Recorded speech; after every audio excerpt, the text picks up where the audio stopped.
మీనరాశి. ఈ మీనరాశి వారికి మార్చి నెల 2024 సంవత్సరానికి గాను ప్రొఫెసర్ డాక్టర్ ముల్లపూడి సత్యనారాయణమూర్తి నేను మాస రాశి ఫలితాలు చెబుతున్నాను. ముందుగా ఈ మీనరాశి వారికి ఎల్నెట్స్ ఉంది జరుగుతుంది, కానీ అంత పెద్ద భయపడాల్సినటువంటి అవసరం లేదు. ఇంకా మీకు 30% మాత్రమే మీ పైన ఈ మీనరాశి వాళ్ళకి ప్రభావం పనిచేస్తూ ఉంటుంది.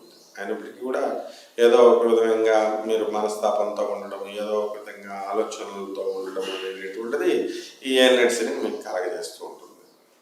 అలాగే ఈ ఏల్నెట్స్ని ప్రభావంలో ఉన్న కూడా ఈ యొక్క మీనరాశి వాళ్ళకి ఆర్థిక పరంగా ఏ విధమైనటువంటి కష్టాలు ఉండవు. కంపెనీ నుంచి డబ్బు మీకు చక్కగా వస్తాయి. మీరు ఎక్కడ కావాలనుకుంటే అక్కడ డబ్బులన్నీ కూడా వస్తాయి. ధనస్థానంలో ఉన్నటువంటి గురుడు బుధుడితో మనకి మార్చి 26 నుంచి కలవడం వల్ల మీకు ఆదాయం అనేటటువంటిది వచ్చినప్పటికీ కూడా నిలవదన్నమాట. కాబట్టి అప్పుడు డబ్బుకు సంబంధించి ఈఎంఐ కట్టాలా, ఏమి కట్టాలా, కరెంట్ బిల్లు కట్టాలా, పాల బిల్లులు కట్టాలా అనేటటువంటి ఆలోచన ధోరణి కాస్త భయము అనేటటువంటిది మీకు కలుగుతుంది.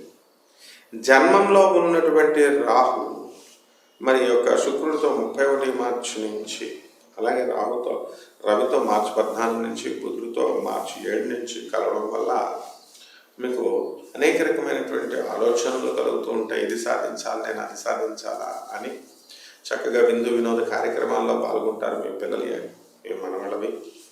కాబట్టి ఆర్థిక పరంగా ఏ విధమైనటువంటి కష్టాలు లేవు, కాబట్టి మీకు ఉల్లాసంగా ఉంటారు. కాకపోతే ఎల్నెట్స్ ప్రభావం వల్ల ఎంత ఉల్లాసంగా ఉన్నప్పటికీ కూడా అప్పుడప్పుడు మీరు కాస్త నీరసపడటము అనేటటువంటివి జరుగుతాయి అన్నమాట. ఇక విద్యార్థులు ఎవరైతే ఉన్నారో అటువంటి వాళ్ళ చదువులు బ్రహ్మాండంగా సాగుతాయి. మరి మార్చి ఆఖరి వారం చాలా జాగ్రత్తగా చదువుకోవాల్సినటువంటి అవసరం ఉంది. అలాగే ఈ యొక్క రవి జన్మంలో ఉండడం వలన మనకి రుణాలు రావడానికి అవకాశాలు ఉంటాయి. శరీరంలో వేడి చేయడానికి ఉంటాయి.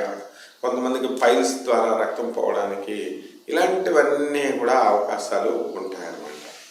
ఎవరికైతే మూర్ఛరోగం ఉందో ఈ మీనరాశి వాళ్ళల్లో మూర్ఛరోగం తగ్గిపోవడానికి అవకాశాలు ఉన్నాయి.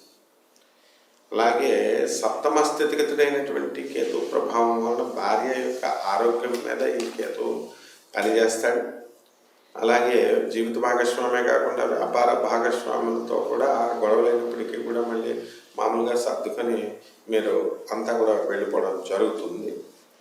కాబట్టి సప్తమ స్థితిగతుడైనటువంటి యొక్క బుధుడి ప్రభావం వల్ల మీకు లాభం జరగడానికి అవకాశం ఉంది. మీ భార్య ద్వారా మీకు హాస్పిటల్ ఖర్చులు మినహా మిగతా విషయాల్లో బాగానే ఉంటుంది.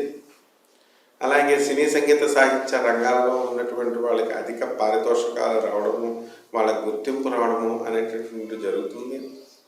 ఆఫీసుల్లో ఉద్యోగాలు చేస్తున్నటువంటి వాళ్ళు ఎవరైతే ఉన్నారో మీన రాశి వాళ్ళకి అంతా కూడా బ్రహ్మాండంగా ఉంటుంది. కాకపోతే వాళ్ళు ఎప్పుడో చేసినటువంటి పనుల వల్ల ఈ యొక్క తల్లిదండ్రుల్లో అవనేయండి, వీళ్ళ బంధువు మిత్రులు అవనేయండి, వాళ్ళందరికీ కూడా మ్యాటర్ రావడం అనేటటువంటిది జరగడానికి అవకాశాలు ఉంటాయి. కాబట్టి అది ముందుగా నేను చెప్తున్నాను కూడా దాన్ని కట్ చేసుకోవాల్సినటువంటి అవసరం ఉంది. అలాగే వివాహాలు కానిటువంటి వాళ్ళు ఎవరైతే ఉన్నారో అటువంటి వాళ్ళు వివాహాలు అవడానికి అవకాశాలు ఉంటాయి. ఇల్లు లేనటువంటి వాళ్ళు ఇల్లు కొంటారు, స్థలాలు లేనటువంటి వాళ్ళు స్థలాలు కొంటారు. ఇనుప వ్యాపారాలు ఇవన్నీ కూడా మీరు స్టార్ట్ చేయకూడదు. ఆయిల్ బిజినెస్లు స్టార్ట్ చేయకూడదు. ఎలక్ట్రానిక్ వ్యాపారాలు, తర్వాత సాఫ్ట్వేర్ కంపెనీలు రన్ చేస్తున్న వాళ్ళు, సాఫ్ట్వేర్ ప్రాజెక్ట్స్ మాకు వస్తాయని భ్రమపడేటటువంటి వాళ్ళకి ఏ విధంగానూ కూడా రావు. అలాగని మీరు ప్రయత్నం ఆపకూడదు, కష్టపడుతూ ఉండాలి మేము చెప్పామని. అలాగే చేపల రొయ్యల చెరువులు ఈ యొక్క వ్యవసాయం చేస్తున్నటువంటి వాళ్ళకంతా కూడా యావరేజ్గా ఉంటుంది. చేపల రొయ్యల చెరువులు మాత్రం బ్రహ్మాండంగా మీకు కొన్ని మంచి పంటలను ఇస్తాయి. కాబట్టి ఎవరైతే వివాహం కానటువంటి వాళ్ళు ఎవరైతే ఉన్నారో అటువంటి వాళ్ళకి వివాహాలు అవడానికి అవకాశాలు ఉన్నాయి. సంతానం లేనటువంటి వాళ్ళు ఎవరైతే ఉన్నారో అటువంటి వాళ్ళకు కూడా సంతానం కలగడానికి అవకాశాలు ఉన్నాయి. ఇంట్లో కొత్త ఖరీదైనటువంటి వస్తువులు కొనుక్కి తీసుకురావడం, తర్వాత మీ భార్యాభర్తలు మిమ్మల్ని తిట్టడం, ఈ విధంగా ఈ యొక్క నెలంతా కూడా ఉంటుంది. కాబట్టి జిహెచ్ఎంసి అరియర్స్, జిహెచ్ఎంసి, మున్సిపాలిటీ, ఈ రెవెన్యూ ఇలాంటి డిపార్ట్మెంట్స్లో మీకు రావాల్సిన అరియర్లు కానీ ఆదాయాలు ఇతర మార్గాల ద్వారా రావాల్సినటువంటి ఆదాయాలన్నీ కూడా కరెక్ట్ టైంకి మీకు వచ్చేయడం జరుగుతుంది.